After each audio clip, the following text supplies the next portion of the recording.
Welcome to the Movie Spoiler Club, the channel where you can watch movie, television, and streaming series within minutes. Today we're going to spoil the movie Argo, 2012. This movie story plot is about, on November 4, 1979, militants stormed the U.S. Embassy in Tehran, Iran, taking 66 American hostages. Amid the chaos, 6 Americans managed to slip away and find refuge with the Canadian ambassador, knowing that it's just a matter of time before the refugees are found and likely executed. The U.S. government calls on ex-director Tony Mendez, Ben Affleck to rescue them. Mendez's plan is to pose as a Hollywood producer scouting locations in Iran and train the refugees to act as his film crew.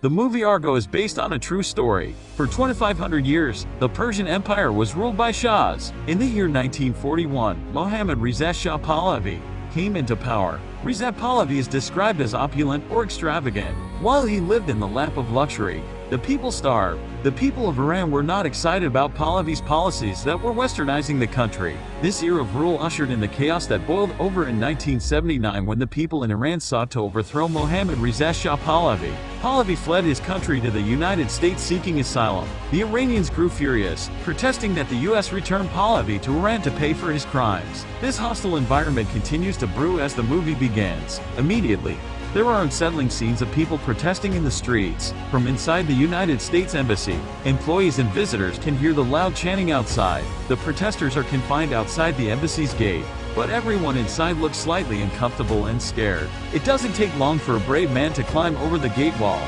encouraging more people to break the barrier between them. As more and more protesters climb the wall and storm the lawn, breaking the locks and chains on the gate, employees inside are frantically trying to burn and destroy files, documents, and any other sensitive information. The security cameras are blacking out one by one, while the Americans inside realize that no one is coming to stop the crowd or save them. Time is running out. Protesters are racing down the halls. Their voices echo against the brick and linoleum. Some people hide.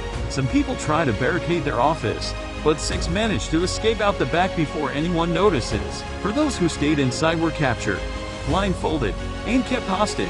Each hostage looks helpless and scared while Farsi words are yelled in their faces. The lucky 6 have to get off the street, but where do they go? No one knows they escaped, but they aren't welcome in Iran. The 6 diplomats must essentially disappear. They find the Canadian ambassador's home, and he takes them in warmly. He knows that it is the humane thing to do, but also if he is caught, who knows what would happen to him? Tensions are roaring in Iran. Therefore, he must hide these 6 Americans in his home until he finds a way to get them out of Iran. 69 days pass and nothing happens. The U.S. hasn't rescued the employees of the embassy because they are in negotiations with Iran. The U.S. has intelligence that there are 6 Americans that have not been captured. The U.S. wants to get the 6 out of Iran without Iran knowing, all while they negotiate the lives of the ones captured in the embassy. How can you smuggle 6 people through a country without the country knowing? Americans have a way of sticking out, especially in a time that villainizes Americans. They have someone in mind that can perform the exfiltration. Tony Mendez, a notable exfil expert, is called in for the job. As he sits in the meeting room, listening to everyone's cheap and half-baked ideas to get these people out, he suggests an idea of his own. Mendez thinks that if they can convince Iran that he is a movie producer and the 6 others are his crew, he can get in and out with his life and the others. He would have to enter the country alone, find the 6 and train them quickly, and then get out without anyone getting wise. Mendez claims he needs 2 days to make it look good. Everyone feels skeptical about his pitch, but it might be the best bad idea they have. Mendez flies out to LA to meet John Chambers, who is in the movie industry. Together the two of them talk details, casting, and who else can help Tony pull this off. They are going to need a fake movie production agency for their fake movie crew.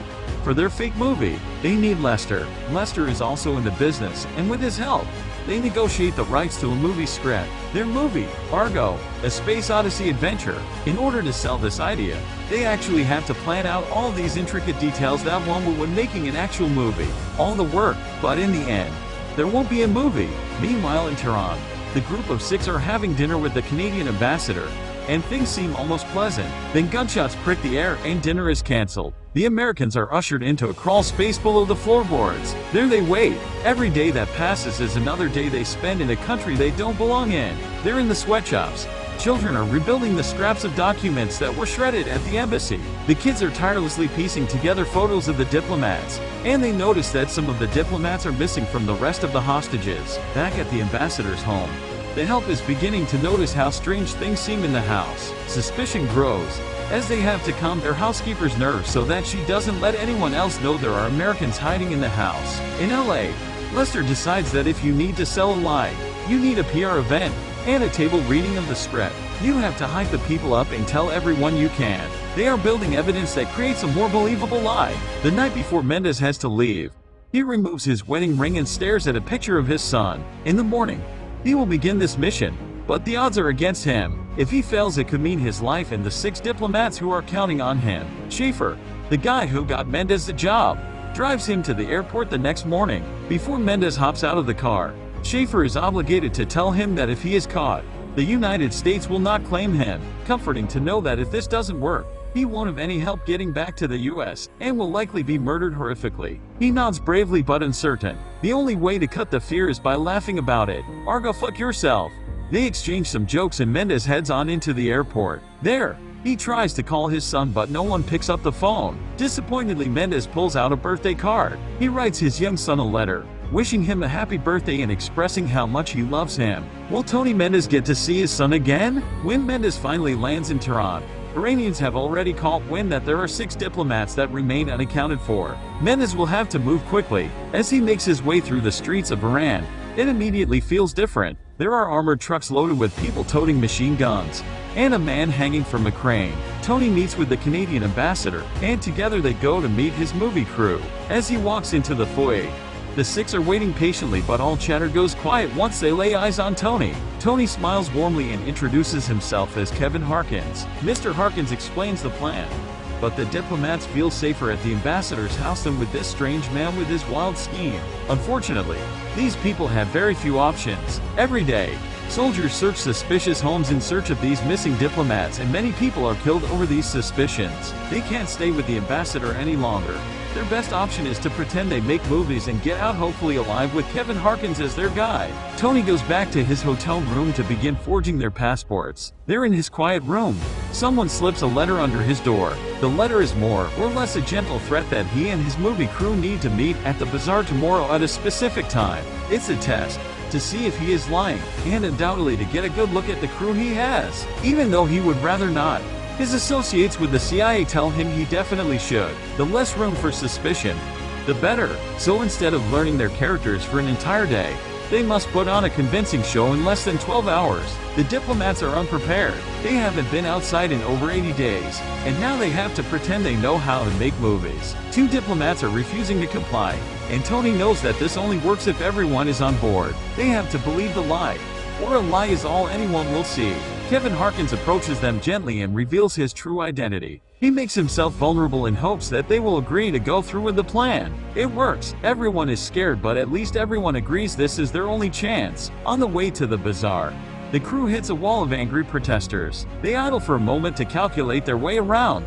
However, the only way to go is through. The van creeps slowly through the mob. As they creep, the people begin pounding on the windows and doors, chanting and pushing the vehicle. The passengers are scared and uncomfortable. It's clear at any point the crowd could flip their vehicle, and they could all be murdered right here. They continue to push through and reach the other side of the street. Visibly shaken, Tony helps the crew refocus by asking them to recite their alternate identities and occupation. At the bazaar, they are greeted by Rizat, who offers a guided tour through the bazaar. Everything is going as well as can be expected, but someone is taking photos of the crew without their knowledge. During the tour, things take a turn for the worse when one of the crew members takes a photo of a shop. The owner chases her down and berates her for being so disrespectful. The others try to de-escalate the situation, but nothing seems to work. The man is causing a huge scene, and that's exactly what they don't want. They leave as quickly as they can. Back at the ambassador's house, Mendez receives a phone call. Mendez is being called back to the US. The US isn't a fan of the plan and feels it makes the United States look like a joke if the plan backfires. They have decided that the diplomats will remain in Tehran until they are found out and ultimately executed for being spies. Tony is upset, disappointed, and confused. He leaves the diplomats for the night without saying goodbye. He can't bear to look at them. Later at his hotel, Tony is mulling his options out in his head. He knows that he is the only thing between those guys getting home and a bullet in their head. He packs his bags and settles in for the night. The next morning, the crew is ready to go, but they are waiting on Tony. Will he show up? There's a knock on the door and everyone lights up to see Tony Mendez. A little late, but ready to go. They make their way to the airport, but there is one huge problem. Because the US called Mendez back, the tickets to fly 7 people out of Tehran have not been reserved. They are on their way, but they will raise enough suspicion by not having a reservation on a plane. Mendez stands in line to confirm their arrival, as Schaefer is in the US trying to get the tickets reserved in time. Tension rises when at first the concierge tells Tony there isn't a reservation. He politely asks her to check again, and when she does, the reservation appears. They make it through the first checkpoint before turning blue. At the next checkpoint, they have to match their yellow receipt with the white slip the airport has. The diplomats all have yellow slips, but there aren't any white ones on record. This causes suspicion, but everyone remains calm, smiles embarrassedly. Then they are stamped in approval. The crew arrives at the gate. They are so close they can hardly believe it. Guarding the gate is a group of armed soldiers. They stop the crew and start asking questions. Panic begins to freeze their vision as they can see their story isn't convincing this soldier. The storyboards come out and the crew really attempts to sell Argo. Mendez slips them a card with the agency's phone number on it. The guard says they can go once they are verified. The guard calls the agency. After ringing for several minutes, someone finally answers. "Hello, Studio 6, John Chambers speaking." The guard hangs up and gives the crew the green light. Trying to contain their excitement, they move through the gate and onto the plane. Just then, the guard gets wind that one of the photos that were shredded matches the photo of one of the crew members at the bazaar. The puzzle fits together and the guard realizes his mistake. He and some others rush through to stop the plane. The crew finds their seats, stores their suitcases, and buckles their seat belts. They can't breathe just yet. In the cockpit, the pilot calls. Swisser 363 is cleared for takeoff. The plane makes its slow crawl on the runway, while the soldiers pile up an ATV to catch the plane. The plane revs up and begins to speed down the rest of the runway. They lift off the ground and take to the sky. The guards miss the plane, but maybe they can get the plane to land from air traffic control. The crew watches the phone. The flight attendant grabs the phone and announces that alcoholic beverages are now available to order. The diplomats stand up to cheer, shake hands, and celebrate a successful mission. Canada is recognized for keeping the diplomats safe. The diplomats are recognized for their struggle and hardship. And just like that, it's over. All in a day's work. Mendez finds out he is being awarded the Intelligence Star. Mendez feels proud, but because the operation was classified, no one can know. Mendez returns home in time to snuggle his son Ian. The Iran hostage crisis ended January 20th, 1981. After 444 days in captivity, the operation was declassified in 1997 by President Bill Clinton. Movie trivia. Do you know that Ben Affleck has stated that the production was granted unprecedented access to CIA headquarters, both for interiors and exteriors, and that the gratitude for that privilege belongs to Tony Mendez, the retired CIA officer portrayed by Affleck in the film? This movie gets the movie rating of 7.7 from IMDb, Tomatometer rating of 96 and audience score of 90 from Rotten Tomatoes.